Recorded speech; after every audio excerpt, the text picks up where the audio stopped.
नमस्ते। जॉब से टनल के विशेष पेशकश में आप तमाम लोगों का स्वागत है। बिहार के राजनीतिक गलियारों में पिछले कुछ सालों में एक चेहरा चमका है और बिहार के राजनीति के आसमान पे जगमगाता हुआ चेहरा को पुष्पम प्रिया चौधरी कह के बिहार की जनता बुलाती है। उनका ये नाम है, उनका पीपुल्स पार्टी है। बताना चाहेंगे आपको कि पुष्पम प्रिया चौधरी यूथ हैं, युवा हैं और उनकी पार्टी में युवाओं के लिए एक अहम महत्व है और योगदान है।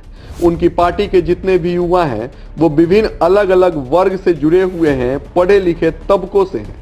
अब ऐसे में पुष्पम प्रिया चौधरी ने रोजगार के मुद्दे को लेकर के बिहार के नीतीश सरकार पर निशाना साधा है।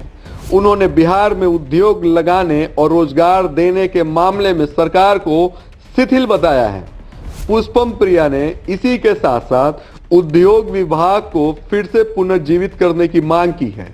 अब जॉब एटर्नल की टीम के द्वारा इनका खबर चलाना इसलिए जरूरी है क्योंकि बिहार के राजनीतिक समीकरण में एक ऐसा नेता, लीडर, यूथ देखने को मिला है जो शिक्षा और रोजगार के ऊपर बात करता हो, जो शिक्षा और रोजगार के ऊपर चर्चा करता हो, जो बिहार सरकार पे आरोप लगाता हो कि बिहार सरकार समय से कोई भी कॉम्पिटिटिव एग्जाम को कंडक्ट नहीं करवाती, कंडक्ट करवाती है तो रिजल्ट नहीं आता, रिजल्ट आता तो ज्वाइनिंग नहीं होता, ज्वाइनिंग का बात होता है तो मामला वापस पटना हाई कोर्ट में चला जाता है और उस पर स्टे लग जाता है। ऐसे बहुत से बिहार में पिछले 5 सालों के अंदर कॉम्पिटिटिव एग्जाम्स हुए हैं जिनके मामले अधर में लटके हुए नजर आते हैं।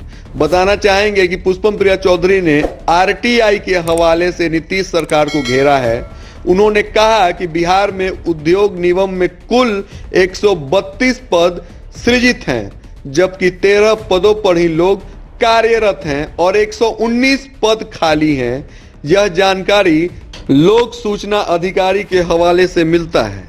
अब ऐसे में उन्होंने सरकार पे हमला करते हुए कहा कि आरटीआई की जानकारी आने के बाद अब ऐसे में सरकार को सोचना चाहिए कि कैसे बिहार तरक्की, उन्नति और विकास के पथ पे अग्रसर होगा। पीपुल्स की आरटीआई पड़ताल बता रही है कि आपकी सरकार बस हाथ पे हाथ रखे बैठी है, पद खाली रहते हैं और आप वैकेंसी तक नहीं निकालते। मात्र 13 कर्मचारियों से राज्य में इंडस्ट्री लग जाएगी मुख्यमंत्री महोदय।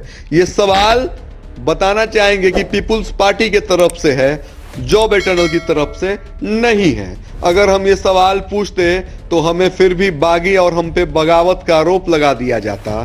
पीपुल्स पार्टी के अध्यक्ष ने आगे कहा है कि कभी बिहार की शान रहे औद्योगिक निगम और उसकी शानदार टेक्सटाइल, चीनी, जूट, पेपर इंडस्ट्री यूनिट वर्षों से आपने बंद कर नष्ट कर दिया है। इन्हें जिंदा रखने और लाखों रोजगार का साधन बनाने से आपको किसने रोक रखा था? आप लॉकडाउन के समय से बस उद्योग और रोजगार की झूठी दिलासा दे रहे हैं। इतने सारे तीखे सवाल जिनका जवाब बिहार सरकार को देना चाहिए। बिहार की जनता के लिए सोचना और समझना होगा। आज जॉब एटर्नल का इसके पीछे कोई हाथ नहीं है। ये सीधे जनता से सवाल और जनता के जवाब की उम्मीद होगी बिहार सरकार के द्वारा। कार्यक्रम अच्छा लगे तो इसे लाइक शेयर सब्सक्राइब जरूर करें। धन्यवाद।